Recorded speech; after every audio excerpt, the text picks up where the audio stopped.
This is the Mark Dolan Way. Top tips for mind, body, and soul, some great life hacks, and my favourite products of the week. This show is available on all podcast platforms, or you can watch it. Just subscribe to the Mark Dolan Way on YouTube and join the Facebook group. Enjoy.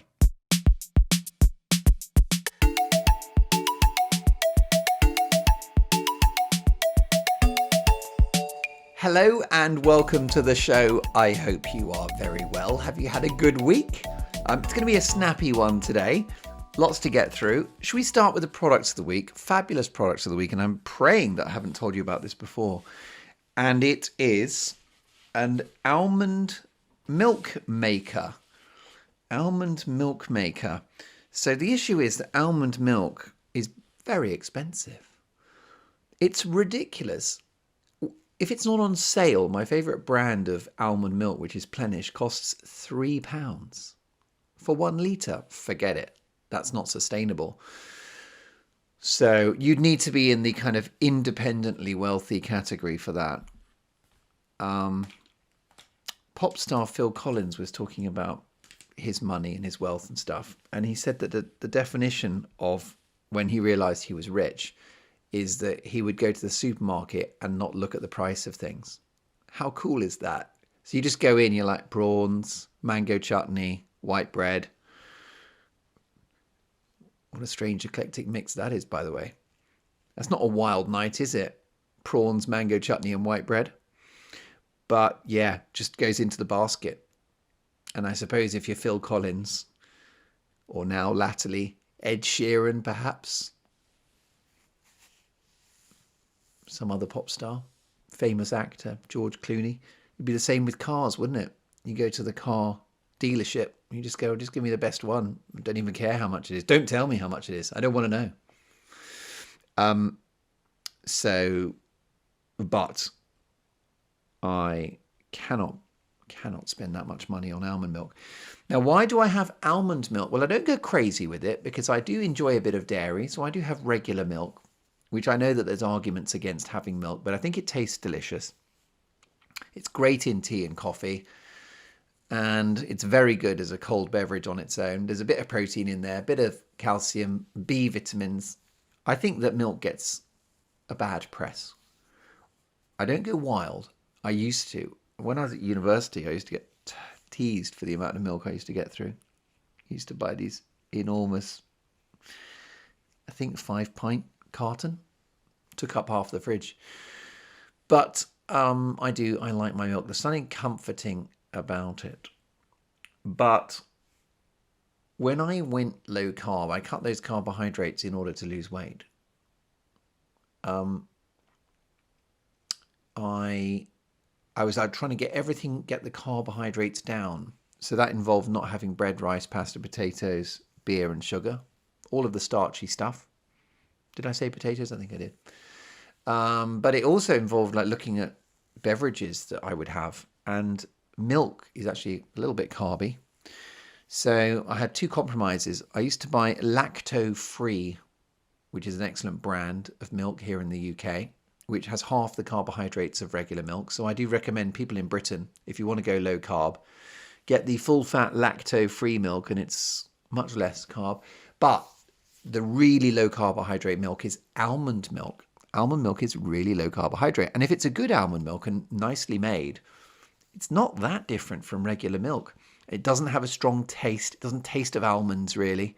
It's just kind of this creamy, nutty milk. And it's decent. You get used to it. It's not as good as milk, but it's not bad. It's not bad.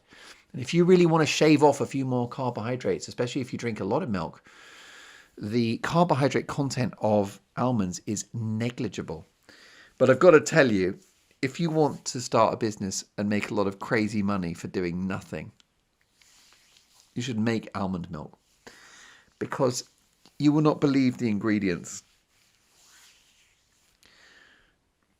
The one I like, I think it's 5% almonds, sea salt and water. That's it. What a racket. So anyway, I like the almond milk. What I do weirdly with my coffee is I have a splash of almond milk and a splash of regular milk and a splash of double cream. You're welcome, because I'm one of those complicated people that has to have a very special way of doing coffee. What a shambles. But it works for me. Do what works, baby. Do what works and do what floats your boat. If you're somebody that's very sensitive to coffee, by the way, which I am, sensitive to its effects, if I have too much coffee in the morning and I'm broadcasting in the evening, I trip over my words in the evening. Hours after having had the coffee, I'll just trip over words. Isn't that terrible? So I have to keep the caffeine down so that doesn't happen in the evening. So I've got a really good tip. If you're the same as me and you're sensitive to coffee and you can't have too much, do you know what's amazing? Order yourself a latte from the outlet, such as Starbucks or Costa, or hopefully your local coffee retailer outlet. You go there and you say, can I have a latte? But could you please give me the coffee separately? So you have the coffee in a little espresso cup, and then they essentially give you a cup of hot milk, and then you have the coffee on the side. And then what you can do is just put exactly the right amount of coffee that you like into that creamy milk. So they'll definitely do that at Starbucks. You're like, can I get the coffee on the side? They won't mind. It's an unusual order, but they're like, yeah, sure, okay. I love it. I highly recommend that. So let me tell you that that is my trick. That is my hack with going and having coffee outside. But anyway, so I was fed up with buying almond milk because of the cost. Although when it was on sale, I would buy insane amounts, because we know that's one of the themes of this show, is that if you want to save money and there's something that you always have, buy loads of it. So for example, there was a sale on of my favorite deodorant, which is called Infasil. It's Italian. And there was a sale on. I've bought 12 sticks. Saved myself a lot of money. I will always use that deodorant. It won't go off. It's sealed and shut. It's perfect. So what I used to do with the almond milk is I'd buy, if it was on sale, if it was half price, I'd buy 10. But still, it's an expenditure. Anyway, I was gifted something fabulous, which was an almond milk maker. And that sounds ridiculous and like it wouldn't work, but it's really good. And all you have to do, it's basically like this big jug. It's like, I don't know how would you describe it, but it's a big jug, like a blender, really. And you just need to soak, you buy almonds, right? You buy fresh, raw almonds from the supermarket. And they can be the ones in their skin. It's not a problem. And you soak them for a few hours.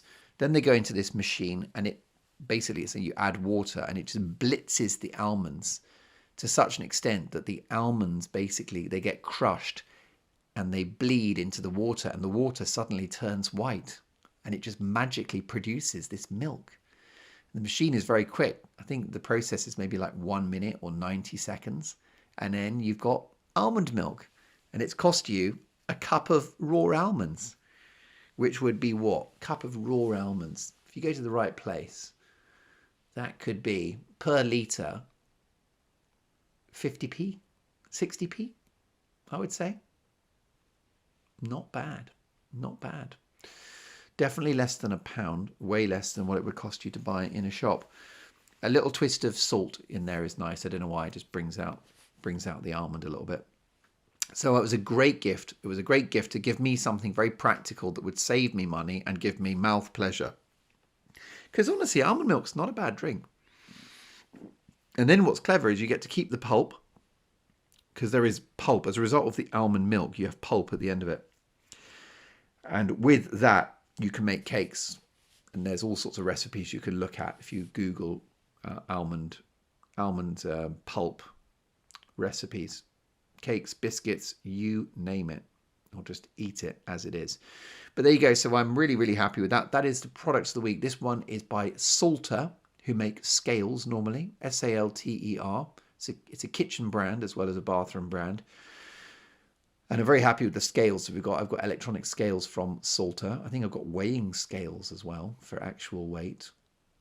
So I'm pretty loyal to the old Salter brand. And then the other thing is the Salter almond milk maker, which was purchased from Amazon. I've looked it up, or at least it's available from Amazon at the moment for £60 or £59, which I think that's a few litres of almond milk that you would have paid for, that you'll get back. Lovely. Highly recommend it. Before you run out and buy an almond milk maker, please go and try almond milk first and see if it's for you. Some of the ones in the supermarket, by the way, they've got a million ingredients. Some of them have got added sugar, which is horrific. If you do get this machine in the end, it's a much cleaner taste. And there's no thickeners or any other rubbish in it. So there you go. Right, lots to get through. Let us crack on.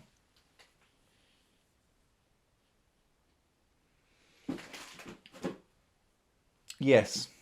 So, first of all, always have your mind open to potential ideas, things that are going to help you. So the comedian Frank Skinner, who is a wonderful talent, he just lives his life and goes about his life, and he tries to grab ideas as they come along. And he's in a supermarket and something happens. He's like, oh, I think that could be a funny bit. That could be a bit of material. And so he goes around and he's sort of sensitive to anything that may be of use to him. I used to, in my dad's pub, there was a guy who was a customer and kind of a friend. And then he worked for my dad as a cleaner for a while. He was a real character. And he was a scavenger. He basically was like a rag and bone man. And he used to pick up stuff off the street that people had thrown away. And he developed a radar for stuff. Do you know what I mean? He could just sniff it out. He'd be driving around in his Toyota estate or even walking around and he'd just like see a skip. He'd say, I think there might be something in there. And then he'd fill the car up with a load of junk. But he lived his life just always on the lookout for stuff that could be of value that he could sell on. Hunters do it, don't they? Hunters go around and they're sort of like, they sniff the air and they're like, I think there's rabbits near here, or whatever it is that they're trying to hunt. So in your life, you can do that. You can go about your life and you're just receptive to, you're sensitive to the things that may be of use to you. Noel Gallagher, who is, I think we can all agree, an excellent songwriter. Of course, he's from Oasis. And he said that he doesn't really write songs, but the song ideas sort of fall through the air. And his job is to open his hand and catch them. Isn't that a lovely, wonderful image? Isn't that a great metaphor? But the gifts are out there for us all of the time. It's all out there. It's like what we were talking about last week about communication and listening to people and being really sensitive to people's body language and what they're saying, because that's like instructive and you can like, that's all material, that's all, no, but also that's data that helps you to navigate that relationship with someone.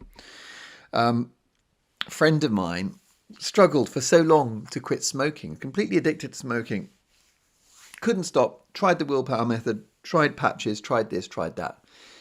And yeah, he was obsessed with trying to stop smoking.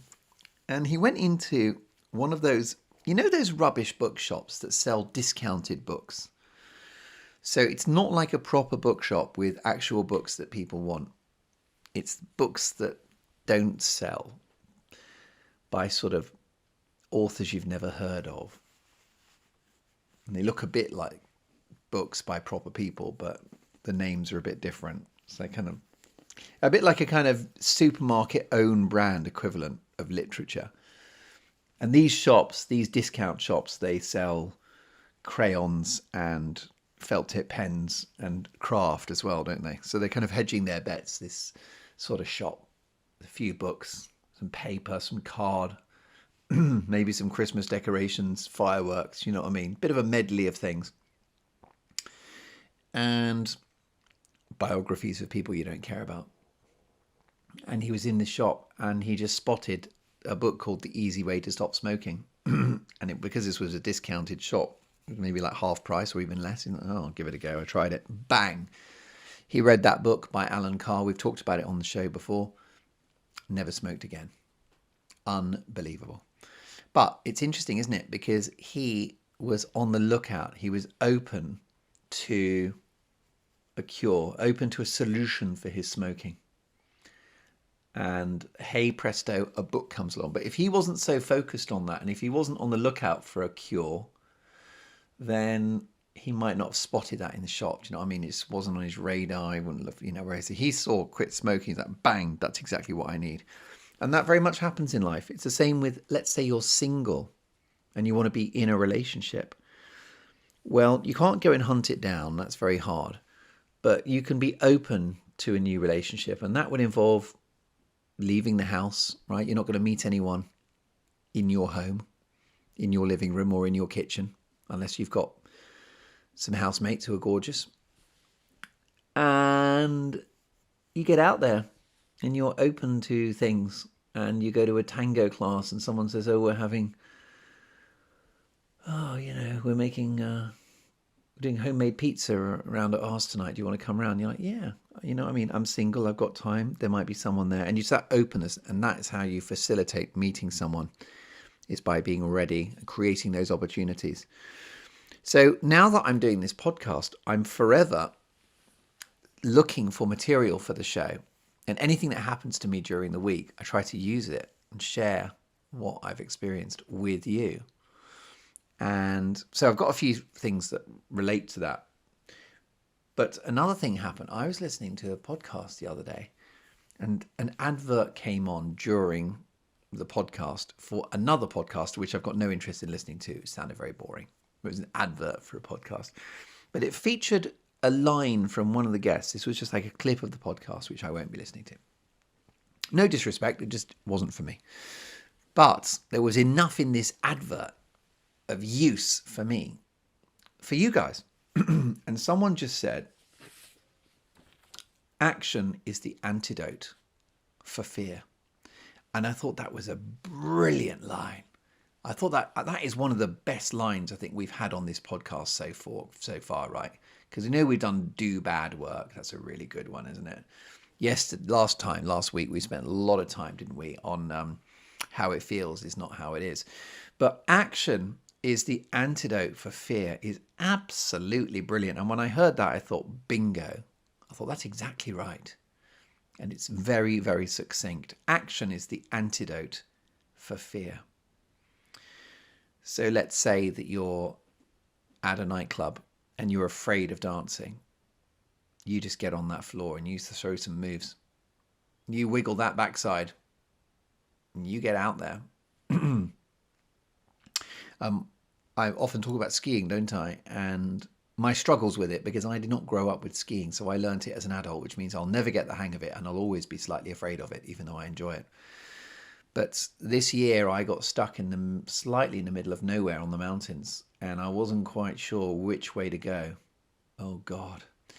But the worst thing you can do when you're on the edge of the mountain and there's no one around is to be still and just stand there for ages. That's the worst thing you can do, because what happens is your body gets cold, you're overthinking the situation, and you're very static. I reckon all the stress hormones build up. So what you've got to do if you're in trouble on the mountains is you've got to keep moving. And that ties in with action is the antidote for fear. Because if you stand there, and I've had that where if I'm skiing on a very steep mountain, just the idea of actually descending this mountain fills me with horror, because it's a bit like jumping off a cliff. Do you know what I mean? It goes against your instincts, because our instincts are to stay alive. And if you jump off the edge of a cliff, that's like suicide, and your body doesn't want you to die. So every instinct says, don't jump or don't ski over that steep hill. But I found with the skiing that the best thing you can do is you get off that lift and you move as fast as you can. I don't mean go quickly. I don't mean ski fast. I mean get the move in fast.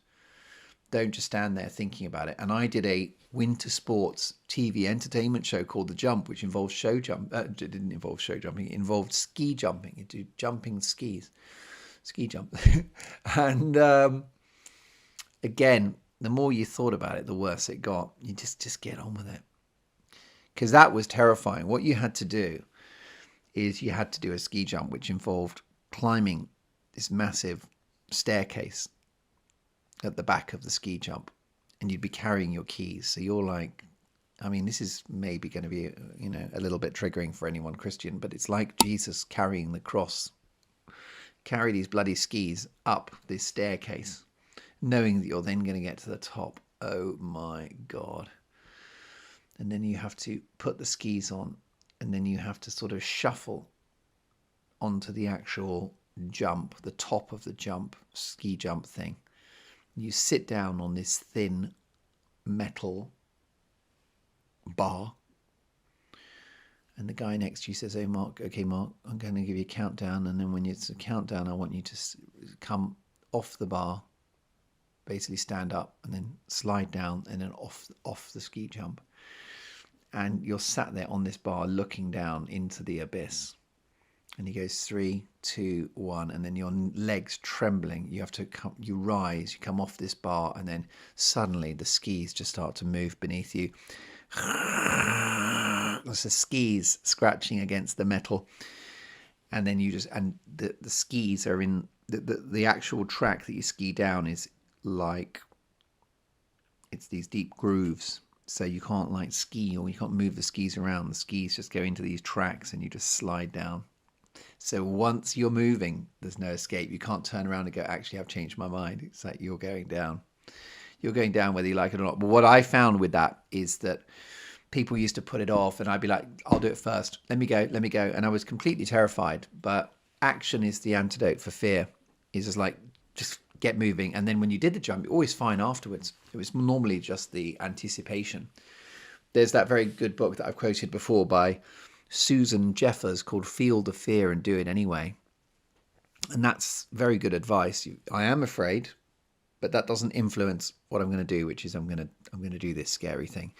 But action is the antidote for fear. So let's say you want a new job, but you're afraid that they'll reject you, or that you're not qualified enough, or this or that.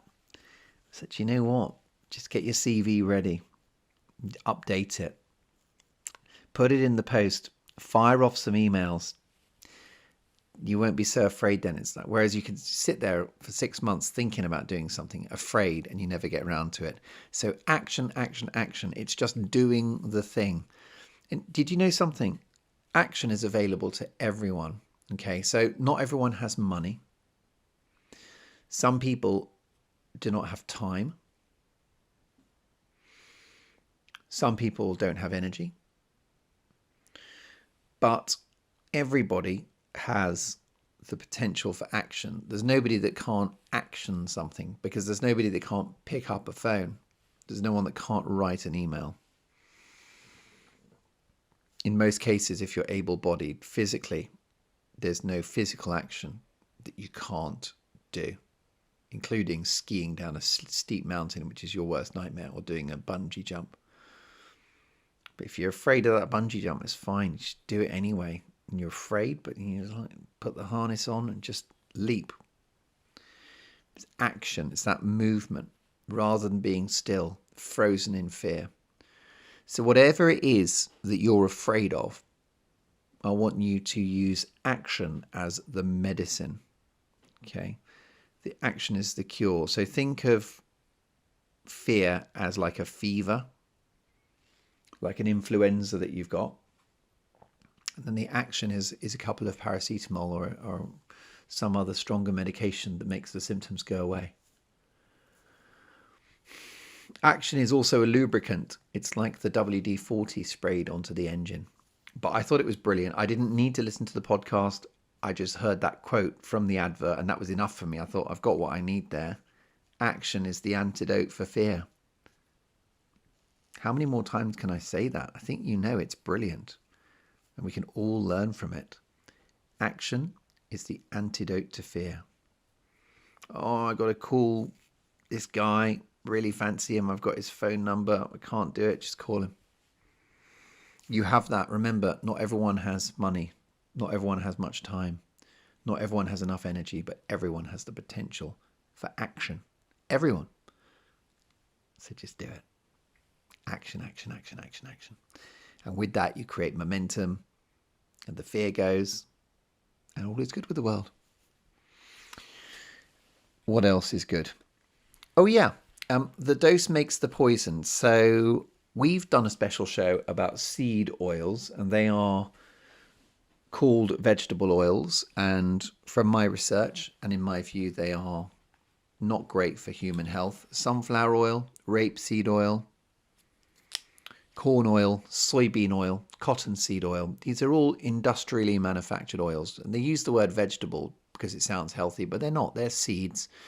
And they have to use, like in the case of corn oil, they have to use a chemical called hexane to like strip out the oil. They get deodorized and bleached. They are just industrially produced, and they sit in plastic containers in the supermarket, oxidizing and becoming awful. So I'm not a fan of the seed oils. Natural fats are the best for me, which would be butter, ghee, extra virgin olive oil, coconut oil, animal fats, and that could be beef tallow or pork fat. And avocado oil is another really good one. Avocado oil mayonnaise is fabulous and healthy. The reason why these fats are good is because they're very stable. So when you cook them, they don't change structure. They don't become hazardous to you. They stay fresh for longer. They're just marvelous. Extra virgin olive oil contains polyphenols, which are really good for heart health and everything. So I don't like the seed oils. And there's a cafe that I really like that does a full English breakfast. And then they have toast with butter and jam. But they don't use butter. They use that awful spread, which is made from seed oils. You know, like the margarine spread? It's disgusting, isn't it? I think a lot of cafes use it because it's really easy to spread. It's a cheap ingredient and most people don't care. But what I used to do is I used to go there and I'd bring my own butter. And I would ask for the toast without butter. And then I'd put my own butter on. And I went to this place with a friend today. And I did not bring butter. And I'll tell you for why. I just thought, oh, for God's sake, life is too short. I'm very healthy generally. I don't use margarine at home. And these seed oils, there's not a lot gets into me of that stuff. And for the hassle of bringing butter and, oh my God. So I didn't bother. And what I did is I just had the toast with the crappy margarine. And it was fine. And I'm not dead. And I said to my friend who, is concerned about seed oils, I said, look, you'll never completely eliminate them from your diet. And you'll drive yourself mad trying to do so. So when you're out and about, you just accept it. You know what I mean? You try to avoid it if you can. But for example, I like chips sometimes. If I go to a restaurant, if I'm having steak, I'm going to have steak and chips. And those chips will be deep fried in seed oils. But I'm not going to not have chips for that. And it won't kill me. And that's why I've got this line for you, which is a quote. And it is, the dose makes the poison. So what that means is that actually a lot of things are only really bad in large volume. So that, if I go to that cafe, let's say once every 3 weeks, and I have my margarine toast, it's so minimal. The dosage is so small. There's no poison there.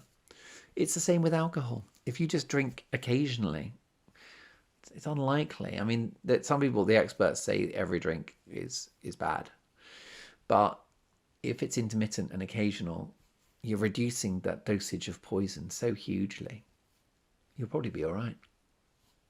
Don't get me wrong, consult your doctor at all times when you change your diet or do anything, or if you don't feel right. But if there are things which are naughty, which you're trying to cut down on,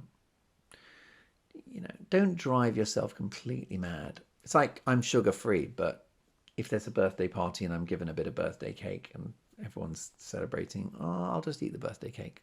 It's the dose makes the poison. I'm not having birthday cake 3 times a day, every day for a year. What are the aspirations for human health?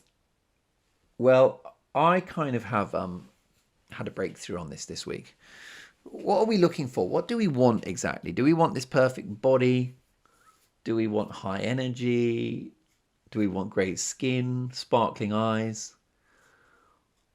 What exactly do we want? Like how do we want to feel? And I think I've put my finger on it. I don't know about you, but this is what an older person would say anyway, because I am now older. And I think that an older person has one simple aspiration, which is simply to feel the same every day. Just to feel the same. So you don't have to feel amazing and on fire and bursting with energy. But if you could just wake up every morning and more or less feel the same and not have any physical surprises. Because the issue I've got at the moment is that I'll have a good day where a great night's sleep, feel brilliant, absolutely buzzing all day. And then the next day just wrecked. And I don't know why. So for the last few days, I have been really focused on getting enough rest, correct food at the correct time, just living a bit like a monk, just being a little bit more mindful of my body, mind, body, and soul. And I've been gratified because I've woken up every day just feeling fine every day. And I think that's all you're aiming for, isn't it? Certainly if you're middle-aged or older, just feeling the same every day is the aspiration. I think the way it's achieved is a very metronomic existence where you just you know your body likes the rhythm. You eat at a certain time every day, go to sleep at a certain time if that's possible, if your job allows it. But I think that's the goal. And I think if you can navigate towards just feeling the same every day, I think you're winning rather than having great days and bad days. I actually feel rubbish today, which is very annoying because I'd had about 5 days of feeling the same every day. It's like, I've cracked this. But I went for a sauna yesterday and it somehow wiped me out. What's that all about? What's that all about? I guess it's quite demanding on the body. And maybe I was already a bit tired. But yeah, it's been absolutely tired today. Rubbish. I've been sort of a wobbly jelly of a man. But so there you go. I threw my body that curveball of the sauna. I think I'm going to skip that next time. It did not do me any favors. How pathetic am I that I can't even have a sauna? But anyway, I was on a winning streak of feeling the same every day. And I think that's what we've all got to aim towards, is to feel the same every day. Would you agree that that's the aspiration? And then the other thing that is, I think, something you aspire to when you get older is to just look the same. Because someone came around that I haven't seen for a couple of years this weekend, and I just said, you look the same. And that is, to an older person, that is a compliment. When you get to middle age, the trick is just to look the same from now on and not really change, brackets, not really age. And I noticed post-pandemic, we had the pandemic and I didn't see a lot of people for a long time. And then I saw people who I obviously haven't seen for 2.5 years because of the pandemic, and they just look different. Do you know what I mean? They've aged. Suddenly the hair is white. There's a kind of wild beard. Maybe there's weight gain. Maybe there's weight loss, whatever there is. But a few people I just thought, oh boy, you had a tough pandemic. You have visibly aged. And you must think I'm being very judgmental. Please don't. There's no judgmental. There's no harsh. I don't think ill of somebody that's, changed a lot in the course of a couple of years. But you can't help but notice, I think, it's human nature that you'll think, wow, Steve looks older. Well, Steve's got, he's got a beer belly and he's got a white beard, and it's just like he's changed in 2 years. And I actually think that this idea of feeling the same every day, as well as not changing and looking the same, I think this should be the Holy Grail. This should be the Star of David that we all follow. That it's not exciting or glamorous, is it? But it's just, I just want to wake up in the morning, feel like I've had enough sleep, and be able to just function adequately during the day, every day. And for it to be the same every Monday, I feel the same Tuesday. I mean, maybe you have this anyway, but I don't. So I have to work. If I want to feel the same every day, I have to work on it. But it's doable, is what I'm saying. So if you do struggle with good days and bad days, then just think about the food that goes into you, what time you have it, how much sleep you're getting, how much fresh air and exercise you're getting, how much light you're getting, things like that. A bit of nature, it wouldn't hurt. But there you go.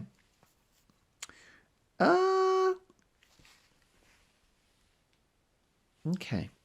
About nature, we've had a cat just turning up. This cat first turned up, How long ago? Maybe 5 or 6 months ago. I was just in the kitchen and then suddenly the cat flap went and then there's this massive brown cat in my kitchen. Big furry brown cat.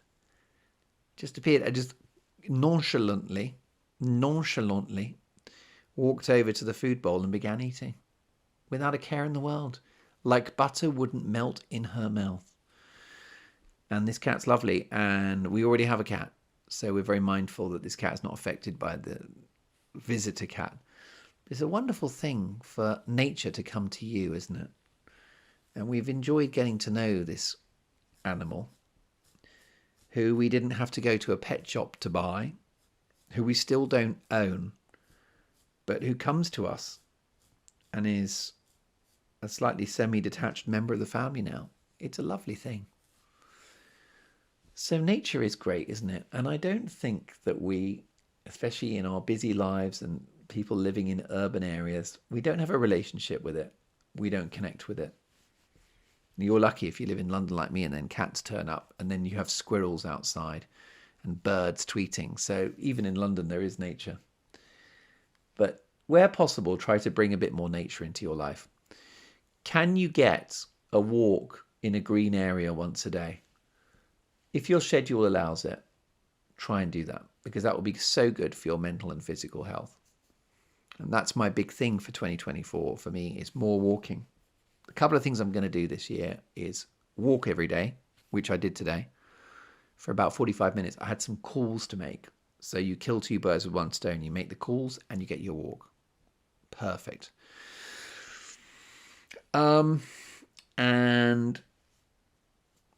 And then the other one is I'm going to do some meditation, and I cannot wait to report back to you on how that goes.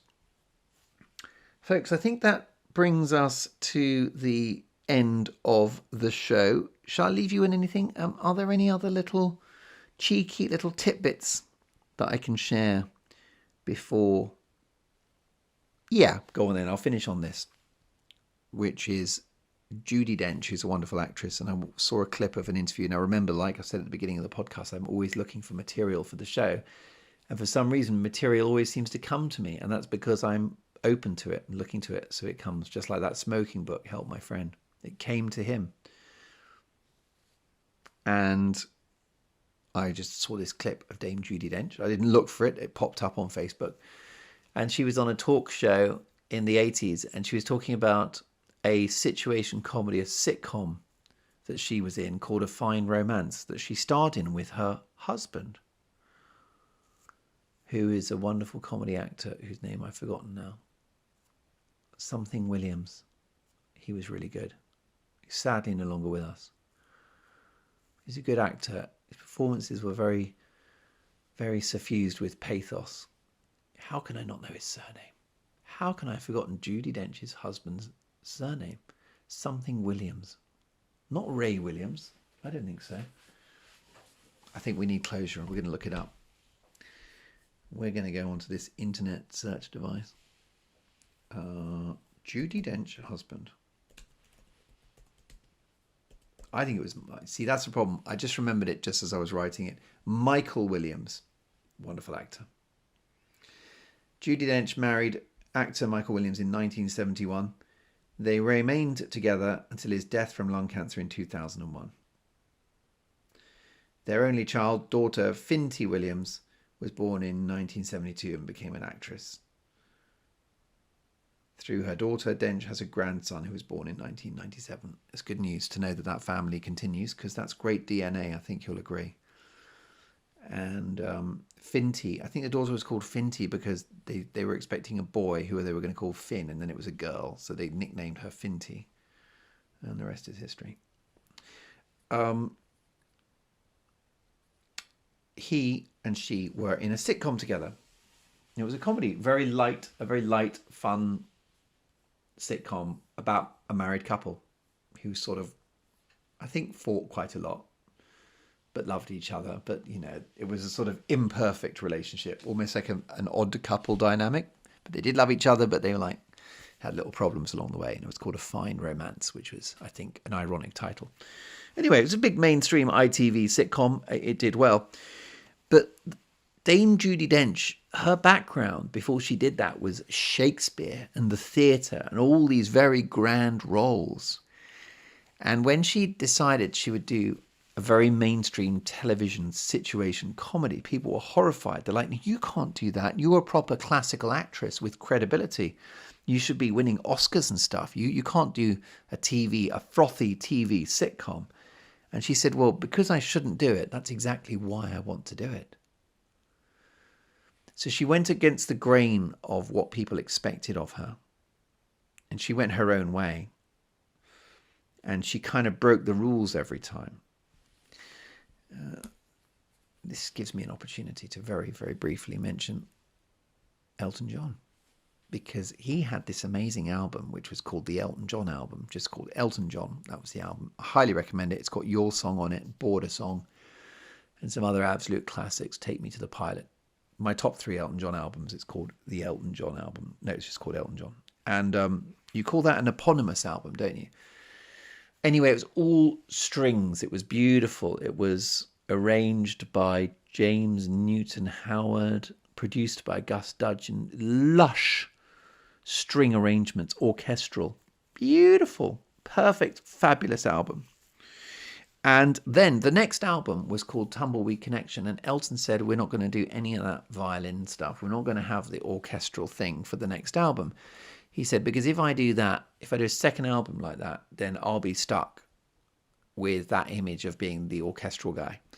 So they went for much more American folk sort of sound.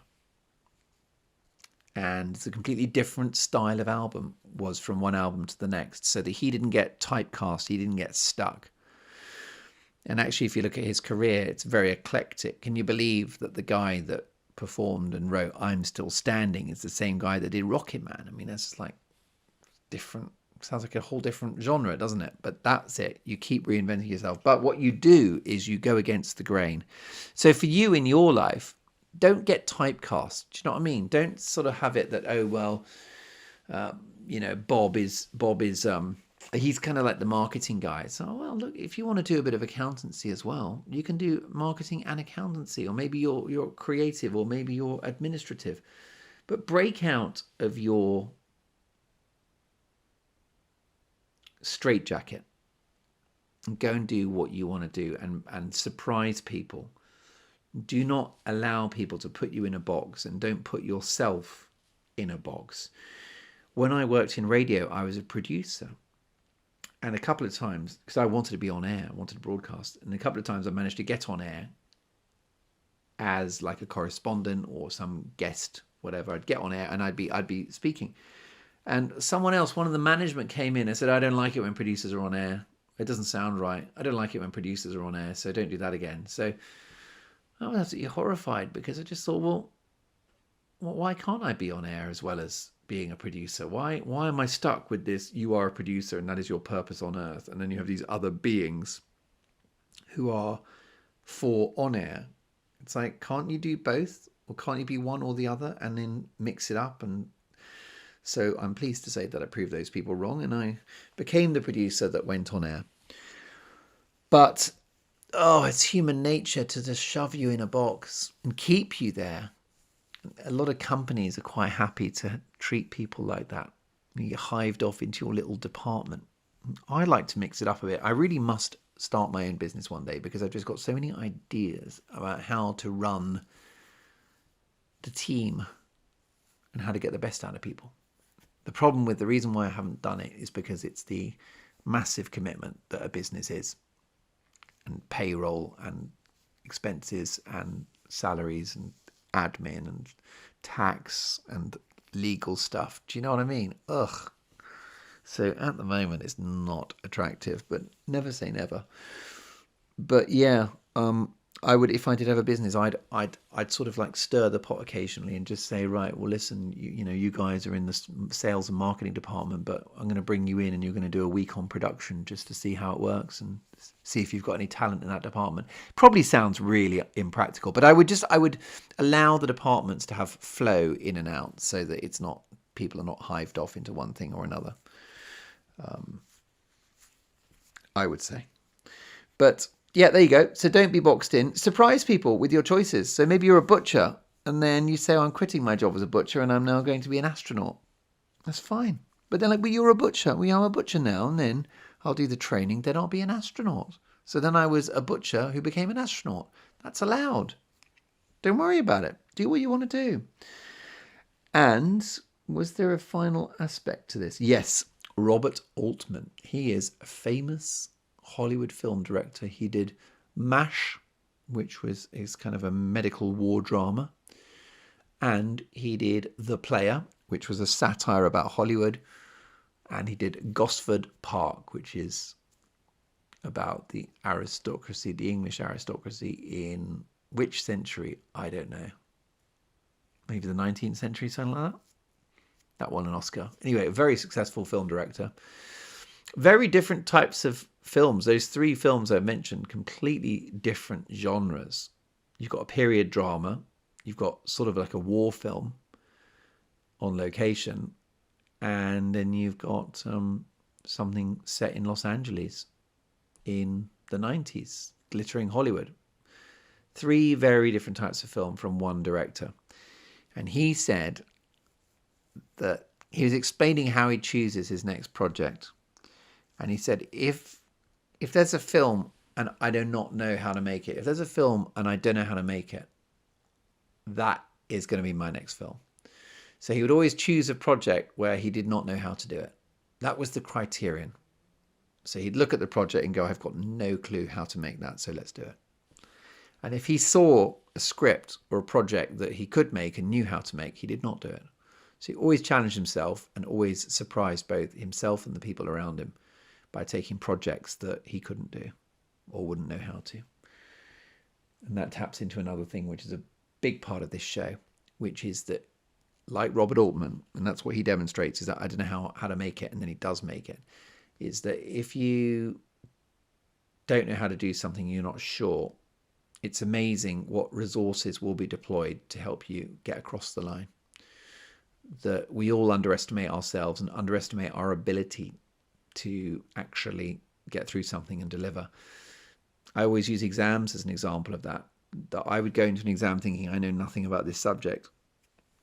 And then 2 hours later, I've written 1,000 words on this subject that I wasn't confident in, that I felt I didn't know enough about. But these words came from somewhere. And that's because exams kind of, they force your hand a little bit. And they drag this information out of you that you did not know was in there. And so, I mean, I did not always shine in exams, but I somehow always did better than I thought I would, because I underestimated my ability to pull something out of the hat. And I underestimated how much I knew and what my strengths are. And it's something that almost all of us do. And if you have confidence in yourself that you'll find a way, necessity is the mother of invention, you'll be all right. It's like car crashes. When there's a car crash, everything slows down and you just make all the right decisions because it's in the hard drive. You're built to do that. Everything slows down and you just maneuver the car and you steer away from the cyclist and whatever, crash into a fence. But you become like Superman for 3 seconds. And it's the same with, accidents, it's falling over and your body will just suddenly react. You become like a cat and you just land in a way that's just about, I've been knocked off my motorbike a couple of times and, you just sort of you seem to tumble on the floor and just land in a safe way and then you sort of get up.